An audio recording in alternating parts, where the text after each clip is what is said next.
Hello दोस्तों, एक बार फिर से स्वागत है आपका मेरे यूट्यूब चैनल लाइफ देश विदेश में। तो दोस्तों, अगर आप लोग भी तंदूरी फूड के शौकीन हैं तो ये वीडियो आपको काफ़ी पसंद आने वाला है। और ख़ासकर अगर आप तंदूरी खाना सिर्फ खाना ही नहीं बनाना भी पसंद करते हैं तो फिर आपको ये वीडियो पूरा देखना चाहिए। आपको काफ़ी अच्छा लगेगा और काफ़ी सारी चीज़ें आपको इससे सीखने को भी मिलेंगी। तो चलिए दोस्तों, मैं आप लोगों को दिखाता हूँ कि बिल्कुल सिंपल तरीके से आप घर पर ही तंदूर कैसे तैयार कर सकते हैं। तो सबसे पहले मैं यहाँ पे इसका एक बेस तैयार कर रहा हूँ, जिसमें मैंने स्क्वायर शेप में सारी ईंटें लगाई हैं, जिससे इसका बेस तैयार हो रहा है। दोस्तों, घर पर तंदूर को बनाना काफ़ी आसान है और इसमें कोई ऐसा प्रोफेशनल आपको स्किल्स भी नहीं चाहिए और काफ़ी कम खर्च में ये घर पर बनकर ही तैयार भी हो जाता है।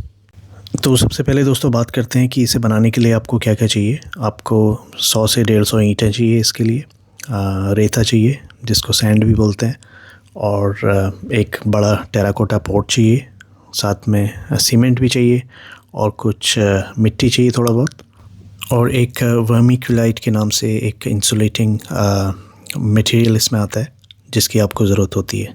और फाइनली आपको चाहिए होती है कुछ लकड़ियाँ जो तंदूर को जलाने और उसे गर्म करने में इस्तेमाल होती हैं। तो दोस्तों, इस तरह से आप ईंटें लगा के इसका बेस तैयार कर लेते हैं। तो इसे लगभग हम 3 से 3.5 फीट या 4 फीट तक ऊपर तक लेके जाएंगे। वो डिपेंड करता है कि आप कितना बड़ा अपना टेराकोटा पॉट इस्तेमाल कर रहे हैं, उसी के हिसाब से इसकी हाइट होती है। तो मैं लगभग इसको 4 फीट के आसपास बना रहा हूँ। और ये ईंटें लगाना बड़ा ही आसान होता है दोस्तों, आप भी लगा सकते हैं, है ना। सीधा सीधा इसमें कुछ आपको नापना, मेज़रमेंट ये सब करने की ज़रूरत नहीं है। नीचे की लाइन अगर आपकी ईंट की सीधी लग गई है तो बाकी भी ईंटें ऊपर से जो लग रही हैं वो भी सीधी सीधी लग जाती हैं उसी के अकॉर्डिंग। तो दोस्तों, तंदूर के अंदर हवा जाने के लिए और बाहर हवा आने के लिए बेस में नीचे 2 लाइनें मैंने ईंटों की काट के बीच में एक होल रखा हुआ है। दोस्तों, जब भी आप टेराकोटा पॉट ख़रीद रहे हो तंदूर के लिए तो उसमें 2 बातों का ध्यान रखिए। एक तो टेराकोटा पॉट आपका मोटा होना चाहिए, थिक होना चाहिए, जितना ठीक होगा उतना अच्छा होगा। और दूसरा, जब उसका बजाएंगे तो उससे मेटल की जैसी आवाज़ आनी चाहिए। तो दोस्तों, इस तरह से मैंने 3 से 4 लाइनें नीचे ईंटों की लगा ली है। उसके बाद में मैंने एक गोल सा सर्कल बना लिया है खड़ी ईंटों से, जिसके ऊपर हम टेराकोटा कोट को बिठाएंगे। और पॉट को इसके ऊपर बिठाने से पहले जितनी भी वो स्पेस है खड़ी ईंटों के अगल बगल में, उसको हम पूरा फिल कर लेंगे।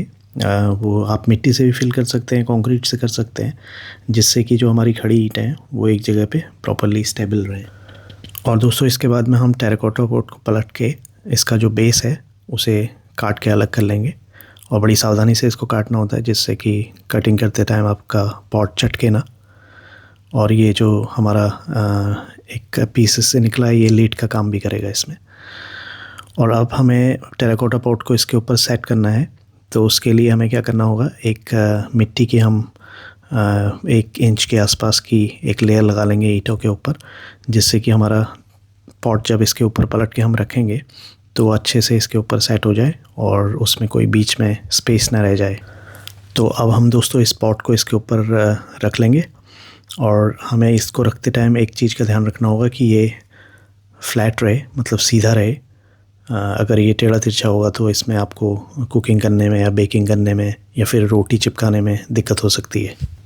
एक बार जब ये सीधे से हमारा पॉट इसके ऊपर लग जाता है तो अंदर की जो हमारी जहाँ पे ये ईंटों से जहाँ पे हमारा पॉट लग रहा है उस एरिया में हम अच्छे से मिट्टी का लेप लगा लेंगे अंदर की तरफ से। और ये हमने जो चिकनी मिट्टी थी हमने गार्डन से निकाली थी, उसी का हम अंदर से इसको लेयर इस पे लगा रहे हैं, लेप लगा रहे हैं। तो इस तरह से कुछ हो जाएगा अंदर से आपका। तो अब जो बेस है और टेराकोटा है वो एक सार आपका हो गया। तो दोस्तों, अब बारी आती है इस हमारे तंदूर को इंसुलेट करने की। अब इंसुलेशन के लिए हमारे पास में एक मटेरियल है जिसे वर्मीक्यूलाइट बोलते हैं, और इसका काम होता है कि ये तंदूर के जो अंदर की गर्मी है उसको बाहर नहीं आने देता है। तो इससे फ़ायदा क्या होता है कि आपका तंदूर लंबे टाइम तक गर्म रहता है और उससे आपके फ्यूल भी बचता है, और दूसरा उसमें आपकी कुकिंग बेकिंग बहुत अच्छी होती है। तो अगर ये खाली जो जगह है इसमें अगर हम कोई और मटेरियल भरते हैं, जैसे कंक्रीट या सैंड, रेता, मिट्टी वगैरह कुछ और चीज़ें भरते हैं, तो उससे इंसुलेशन इतना अच्छा नहीं हो पाता जितना वर्मीक्यूलाइट से होता है। तो चलिए दोस्तों, अब इसकी साइड्स में वर्मीक्यूलाइट को अपना फिल कर लेते हैं। और इसे फिल करना बड़ा ही सेटिस्फाइंग था। इसका जो वेट है वो काफ़ी हल्का होता है और हम जो हमारी क्वांटिटी थी इसकी वो भी बिल्कुल एग्जैक्टली उतनी ही क्वांटिटी हमने ली। मतलब इसका कोई मेज़रमेंट नहीं किया था तब भी मतलब इत्तेफाक से वो एकदम उतनी क्वांटिटी हमें आई जितना हमारा तंदूर का साइज़ है। और इसे अच्छे से इस तरह से फैला लेंगे। तो अब इसे हमने अच्छे से फैला लिया है। अब इसको एक बार खोल के देख लेंगे, अगर अंदर हमारी कोई डस्ट है या फिर ये है उसको भी हम अच्छे से क्लियर कर लेंगे। तो अब दोस्तों इसके बाद में हमें जो हमारा जो सरफेस है तंदूर के ऊपर का टॉप है इसको मजबूत बनाना होगा, क्योंकि वर्मिकुलाइट तो बहुत ही हल्का मटेरियल है, ये उड़ेगा इधर उधर, है ना। तो और ऊपर हमें कुछ सरफेस इसका स्ट्रॉन्ग, ताकि हम कोई बर्तन रख सकते हैं रोटी निकालते टाइम या कोई बेकिंग कर रहे हैं तो उसका सरफेस एकदम स्ट्रॉन्ग रहना चाहिए। तो उसको हमने कंक्रीट से भर दिया है ऊपर से, उसमें सीमेंट डाल रहे हैं ऊपर से, ड्राई सीमेंट, जिससे कि अच्छा सा स्मूथ हो जाएगा सरफेस उसका। और उसे हमने अच्छे से टाइट कर लिया है। और इसके बाद इसके ऊपर पानी डाल के हम इसे अच्छे से लेवल कर लेंगे और थोड़े टाइम के लिए इसको फिर हम सूखने देंगे।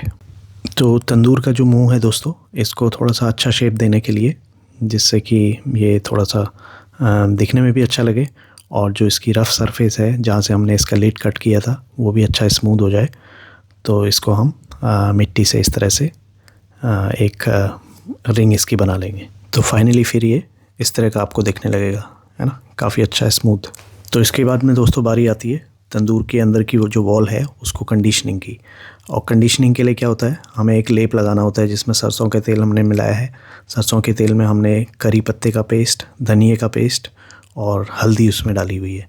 तो इसका हम अच्छे से लेप लगा लेंगे अंदर से, इसको अच्छे से पॉलिश कर देंगे।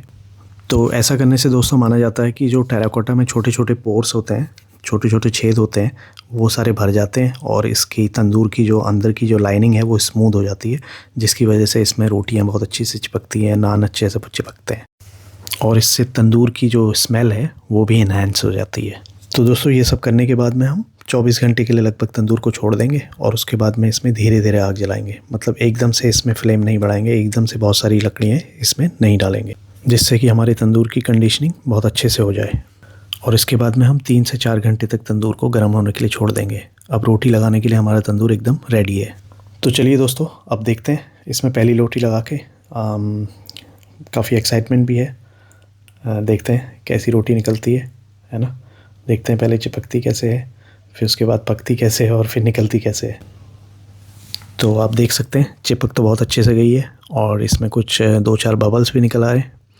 तो ये एक बड़ी अच्छी बात है कि उसमें बुलबुले उठने लगे हैं रोटी के अंदर, बबल्स उठने लगे हैं और मेरे ख्याल से अभी तक ये नीचे गिरी नहीं, तो दैट मीन्स ये कुक हो रही है और धीरे धीरे हल्की ब्राउन भी होने लगी है। तो दोस्तों ये रोटी हमने निकाल ली है और देख के ऐसा लग रहा है कि जैसे हमारी मेहनत जो है वो सफल हुई और ये सक्सेसफुल रहा हमारा प्रयोग।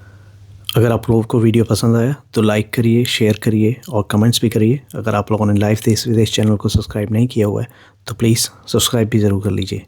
Thank you.